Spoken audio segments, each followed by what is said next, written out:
Hello students, welcome back to our YouTube channel. आज हम पढ़ने जा रहे हैं ऑर्गेनन ऑफ मेडिसिन का एफोरिज्म नंबर 3। 1 और 2 हम पिछले लेक्चर्स में पढ़ चुके हैं, तो स्टार्ट करते हैं।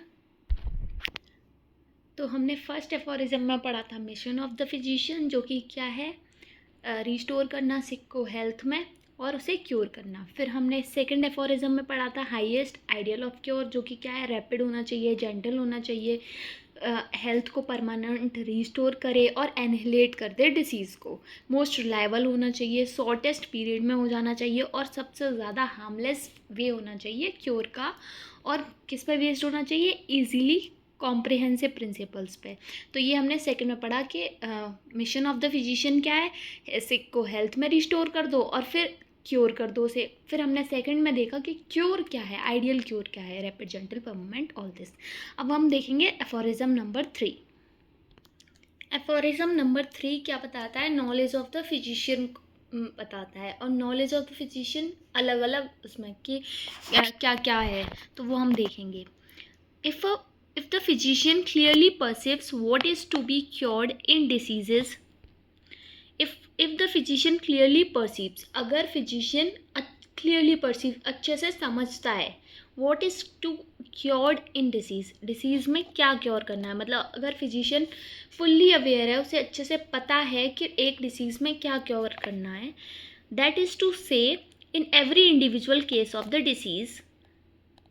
और ये हम हर इंडिविजुअल केस में देख सकते हैं, मतलब हर इंडिविजुअल केस में अगर फिजिशियन को पता है कि इसमें क्या क्योर करना है, क्या डिसीज़ में ऐसा क्या है जो उसे क्योर करना है, मतलब नॉलेज ऑफ डिसीज़ इंडिकेशन, मतलब उसको पता होना चाहिए हर इंडिविजुअल केस में कि उसे नॉलेज ऑफ डिसीज़ होनी चाहिए। If he clearly perceives what is curative in medicine, that is to say in each individual medicine. तो अब पहले उसने कहा, पहले एफोरिज्म में पहले उन्होंने कहा है हैनीमैन सर ने कि जो फिजिशियन है वो क्लियरली, फिजिशियन फुल्ली अवेयर होना चाहिए किसके लिए, कि हर एक इंडिविजुअल केस ऑफ डिसीज़ में उसे डिसीज़ में क्या क्योर करना है, मतलब what is to be cured, क्या ठीक करना है उसे। फिर मतलब नॉलेज ऑफ डिसीज़ बताया है, उसको इंडिकेट किया है। फिर उन्होंने कहा कि if he clearly perceives what is curative in medicine, that is to say in each individual medicine. अब उसे हर एक मेडिसिन में क्या क्यूरेटिव है, ऐसा क्या है जो ठीक करता है, मतलब मेडिसिन के अंदर ऐसा क्या है जो पेशेंट को ठीक कर रहा है, जो डिसीज़ को ठीक कर रहा है, जो सिम्टम्स को क्योर कर रहा है, तो वो पता होना चाहिए, मतलब मेडिसिनल पावर पता होना चाहिए, knowledge of medicinal power, medicine में कौन सी पावर है, ऐसी कौन सी शक्ति है जिससे वो ठीक हो रहा है। And if he knows how to adapt according to clearly defined principles. और अगर फिजिशियन जानता है, if he knows how to adapt, कैसे अडेप्ट करना है, क्लियरली डिफाइंड प्रिंसिपल, मतलब जो क्लियरली डिफाइंड प्रिंसिपल्स हैं, जो प्रिंसिपल्स हैं क्योर के, जो नेचुरल प्रिंसिपल्स हैं डिसीज़ के, तो उनको उनके अकॉर्डिंग वो अडेप्ट करना जानता है। What is curative in medicine to what he has discovered to undoubtedly morbid in the patient. तो इसमें आगे ये कहा है कि मतलब what is curative in medicine to what he has discovered to undoubtedly, मतलब अनडाउटली मतलब 100% श्योरिटी हो से, वो एकदम क्लियर हो कि मेडिसिन में क्या क्यूरेटिव है और पेशेंट में क्या मॉर्बिड है, क्या ऐसा है जो क्योर करना है, to so that the recovery must ensure to adapt it, जिससे क्या है रिकवरी हो सके, अच्छे से वो रिकवर कर सके it as well in respect to the suitability of medicine most appropriate action to its mode of action to the case before him। मतलब क्या है, अब अगर उसे पता होगा कि मेडिसिन में क्या क्योर करना है, और वो अच्छे से अडेप्ट कर पाएगा, अच्छे से अडेप्ट कर पाएगा प्रिंसिपल्स के अकॉर्डिंग, प्रिंसिपल के उस पे बेसिस पे, उसके आधार पे, और उसे पता होगा कि मेडिसिन में क्या क्यूरेटिव है और क्या है जो मॉर्बिड है पेशेंट में, और उसे वो 100% श्योरिटी से पहचान पाएगा, तभी वो रिकवरी कर पाएगा, तभी वो सिक को हेल्थ में रिस्टोर कर पाएगा। और तभी वो सूटेबिलिटी ऑफ मेडिसिन देख पाएगा, मतलब मेडिसिन कौन सी इंडिविजुअल के लिए कौन सी मेडिसिन मोस्ट अप्रोप्रिएट है, मोस्ट सूटेबल है। मतलब इसमें बताया कि अगर उसके सामने कोई भी केस आता है तो उसे पता होना चाहिए कि मेडिसिन में क्या क्यूरेटिव है, उसे पता होना चाहिए पेशेंट के अंदर क्या मॉर्बिड सिम्टम्स हैं, क्या है डिसीज़ के, क्या इंडिकेशंस हैं, मतलब जो उसे हटाने हैं। तभी वो सूटेबिलिटी ऑफ मेडिसिन के according he most appropriate mode of action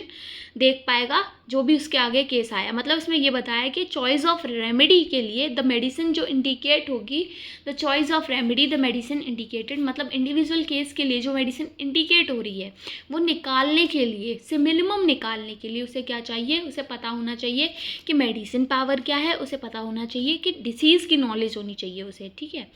as also in respect to the exact mode of preparation and quantity of a required, और उसे प्रॉपर डोज भी पता होना चाहिए, मतलब कितना एग्जैक्ट मोड ऑफ प्रिपरेशन में कितना, कैसे एग्जैक्ट मोड ऑफ प्रिपरेशन क्या है उसका, और कितनी क्वांटिटी रिक्वायर्ड होती है, कितनी पोटेंसी कैसे क्या, ये सब पता होना चाहिए।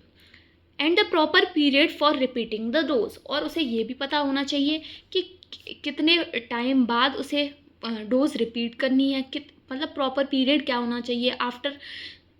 2 weeks, after 15 days, sorry, 2 weeks or 15 days are same, after 1 week, after 15 days, after 30 days, after 1 month, 2 month, 4 month, how many days after उसे रिपीट कराना है डोज, तो उसे पता होना चाहिए। If finally he knows the obstacles to recovery in each case and is aware how to remove them, and if finally he knows of, और उसे फाइनली पता होना चाहिए कि एक रिकवरी करने में, हर एक केस की रिकवरी में उसे क्या क्या ऑब्स्टेकल्स आएंगे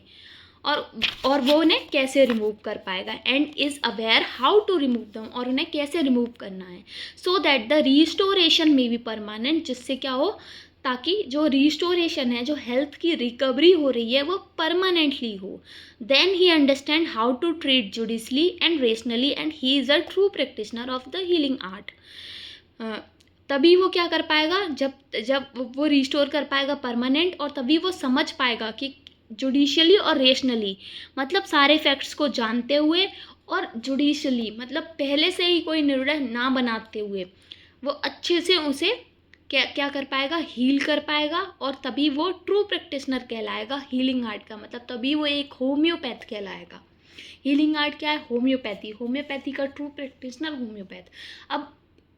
ट्रू प्रैक्टिशनर, बहुत सारे लोग गलत प्रैक्टिस करते हैं, पर ट्रू प्रैक्टिशनर कब होगा, जब उसे पता होगा कि मेडिसिनल पावर क्या है, उसकी नॉलेज, मेडिसिनल पावर की नॉलेज पता होगी उसे, डिसीज़ की नॉलेज होगी उसे, चॉइस ऑफ रेमेडी पता होगा, मेडिसिन का सिमिलम कैसे निकालते हैं ये सब, प्रॉपर डोज पता होगा, रिपीटिशन ऑफ डोज कब करना है ये पता होगा, और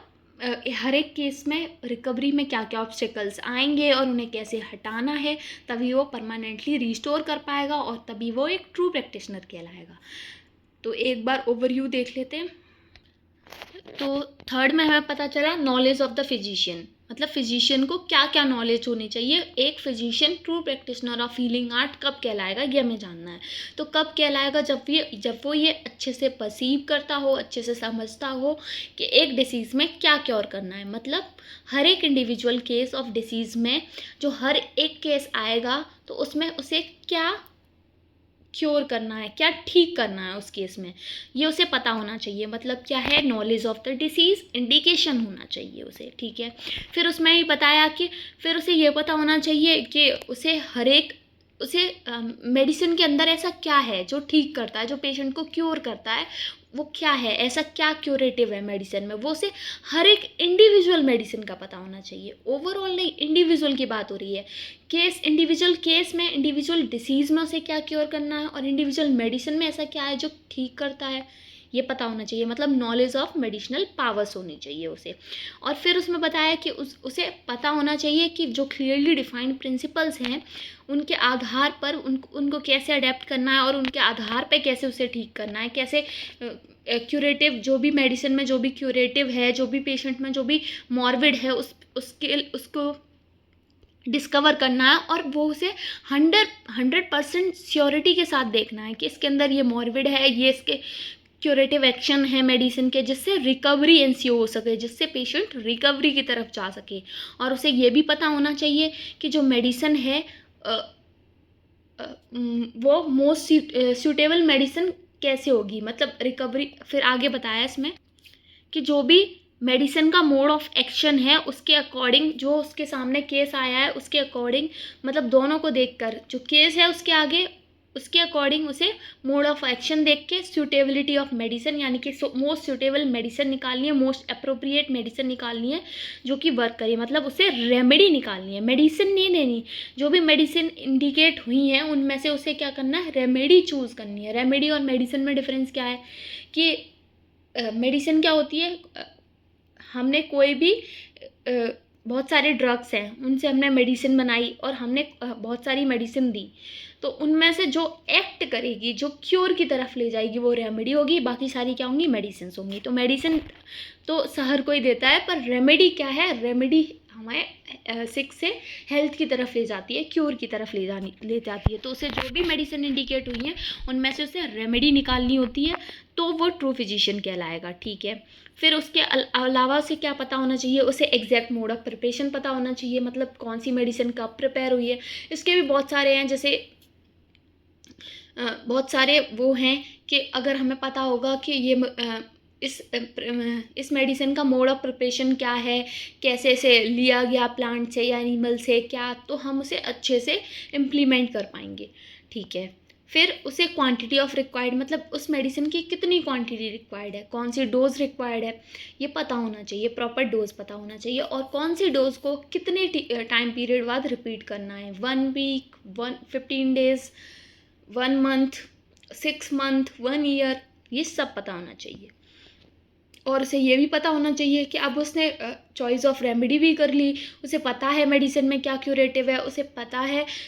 डिसीज़ की नॉलेज है उसे, अब उसने रेमेडी चूज़ कर ली, दे दी। अब उसे ये भी पता होना चाहिए कि अब केस जो रिकवर होगा उसमें क्या क्या ऑब्स्टेकल्स आएंगे, और अगर ऑब्स्टेकल्स आएंगे तो उसे क्योर कैसे करना है, उसे ये भी पता होना चाहिए, उन्हें रिमूव कैसे करना है, ताकि वो हेल्थ को रिस्टोर कर पाए परमानेंटली, और ट्रीट कर पाए, और वो समझ पाए ये चीज़ कि कैसे पेशेंट्स को कैसे जुडिशियली और रेशनली ट्रीट करना है, सब कुछ जानते हुए, और बिना कोई धारणा बनाए, मतलब प्रीजुडाइज्ड नहीं होना, उसे जुडिशियली ट्रीट करना है, तभी वो ट्रू प्रैक्टिशनर कहलाएगा हीलिंग आर्ट का। तो ये था हमारा एफोरिज्म नंबर 3। अगर आपको वीडियो पसंद आई हो तो लाइक करें, चैनल को सब्सक्राइब करें, कोई भी क्वेरी है तो कमेंट सेक्शन में पूछ सकते हैं। Thanks for watching.